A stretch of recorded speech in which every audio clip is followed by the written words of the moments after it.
it's my turn. Your turn. First of all, I want you to know that I respect the work that you've done, because as an educator, you have an obligation to lay out the problem the way it exists.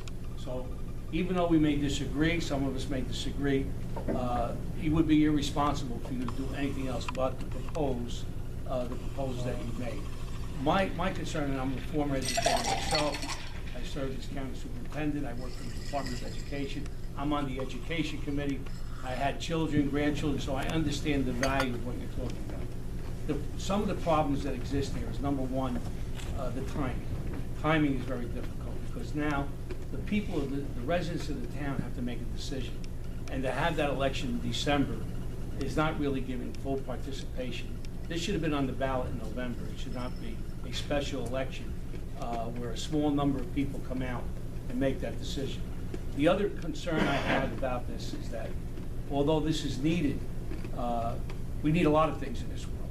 But the fact is, with the loss of our revenue from Hopper Roach, we had to fight this present governor to get the transitional aid in here for last year. It was cut in this budget.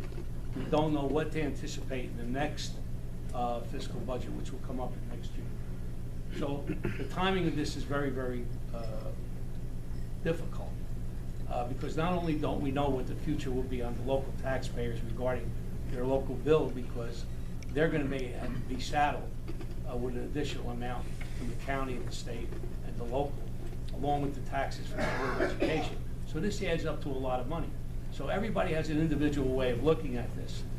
We have kids in the schools, we feel very, very strong about this, but in terms of knowing what the future is, I think we should really have a moratorium on this until we find out what our fiscal condition will be from the state of New Jersey. This transitional aid thing is devastating. We've had commissioners, Commissioner Evans and others have worked very, very close with me on this. We passed a bill in the legislature, the governor vetoed it. We had to negotiate with him to get the original money to subsidize the town. We don't know, and as I said, it was cut. This town's gonna face layoffs. It's gonna face cutbacks because that money's not there. Until that project is developed, the Hopper Roach project, we don't know where we're going. So you're part of the problem and part of the solution. So in other words, I'm not saying for you that you're wrong. I'm just saying that the timing of this is very, very cloudy in terms of the way people see the future being here. Because if these taxes keep rising the way they are, you're not going to get the people even discuss what the school system's like.